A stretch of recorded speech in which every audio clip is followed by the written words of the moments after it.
നമ്മളിപ്പോ എവിടെ നിർത്തിയത്? ഓർമ്മയില്ല അല്ലേ? എന്നാ പിന്നെ നമുക്ക് ഒന്നേന്ന് തുടങ്ങാം. നമസ്കാരം. ഞെട്ടിക്കുന്ന കാര്യങ്ങളൊക്കെ മറച്ചു വെച്ചുകൊണ്ടുള്ള ഹേമ കമ്മീഷൻ റിപ്പോർട്ട് പുറത്തു വന്നിട്ടും ഈ നാട്ടിലെ സിനിമാ പ്രേമികളുടെ ഞെട്ടൽ മാറിയിട്ടില്ല.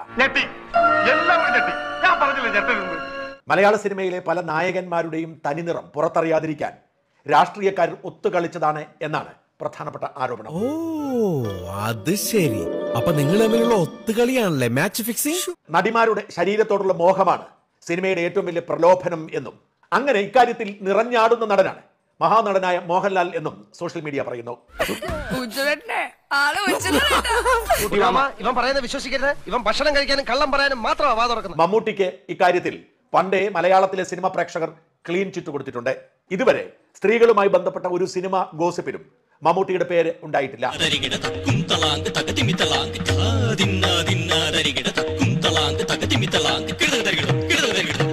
പക്ഷേ ഈ ജാതി സൂക്കേടോട്ട് എന്റെ അടുത്ത് വരണ്ട, ഞാൻ അതിനുള്ള ആളല്ല. മോഹൻലാലിന് ഒരു നടിയുടെയും കിടപ്പുമുറിയുടെ മുമ്പിൽ പോയി കഥകൾ മുട്ടി വിളിക്കേണ്ട ഗതികേടുണ്ടെന്ന് മോഹൻലാലിനെ അറിയാവുന്നവർ വിശ്വസിക്കുകയില്ല.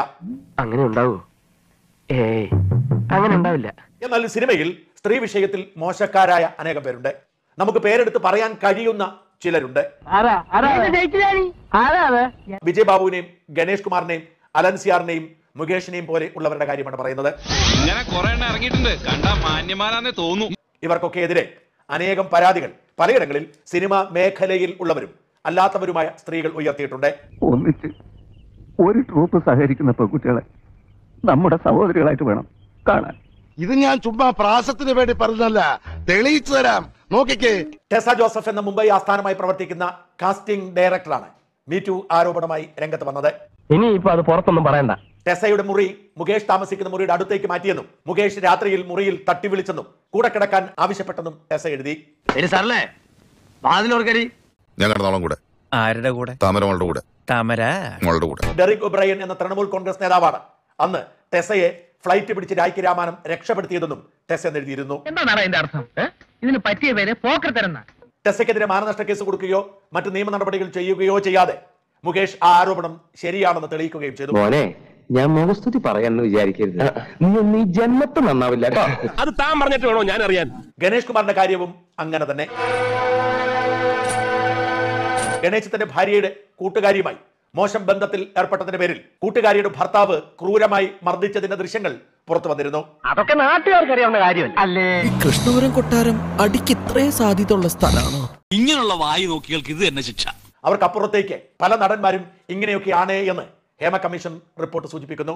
ഇവർക്കെതിരെയൊന്നും ശബ്ദമുയർത്താൻ ആർക്കും കഴിയില്ല. എന്റെ നിലയും വിലയും മനസ്സിലാക്കി പെരുമാറിയില്ലെങ്കിൽ ഈ പടത്തും തന്നെ കട്ട് ചെയ്തളയും. ഓക്കെ, താനേ വെറും തറയാ. ഹേമ കമ്മീഷൻ റിപ്പോർട്ടിലുള്ള മറ്റൊരു ഗുരുതരമായ ആരോപണം മഞ്ജു വാര്യർക്കെതിരെയാണ്.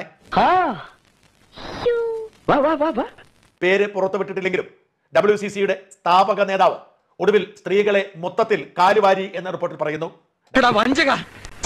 നിന്റെ താളത്തിനൊത്തു തുള്ളി എന്നോട് തന്നെ നീതി ചെയ്യണം.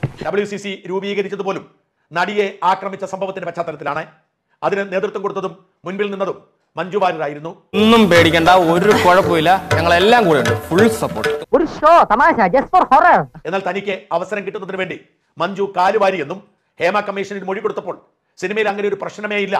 ഇത് ഒരുമാതിരി കോട്ടാളത്തിലെ ഇടപാടായി പോയല്ലേ. എല്ലാ സ്ത്രീകളും സുരക്ഷിതരാണ് എന്ന് മൊഴി കൊടുത്ത് ചതിച്ചെന്നുമാണ് ഹേമ കമ്മീഷൻ റിപ്പോർട്ട് പറയുന്നത്. ശാസ്ത്രം തോറ്റു, ആക്രാന്തം ജയിച്ചു. മനുഷ്യന്റെ ഒരു അവസ്ഥയെ അയ്യേ കഷ്ടം. മഞ്ജു വാര്യരുടെ പേര് പുറത്തു വന്നിട്ടില്ലെങ്കിലും ആ ആരോപണം മഞ്ജുവിനെതിരെയാണ് എന്ന് വ്യക്തം. എനിക്കും തോന്നിയത് അത് പിന്നെ അങ്ങനെയാണല്ലോ. ഇതിവിടെ ഇരിക്കട്ടെ, ഞാനൊന്ന് കിടക്കട്ടെ.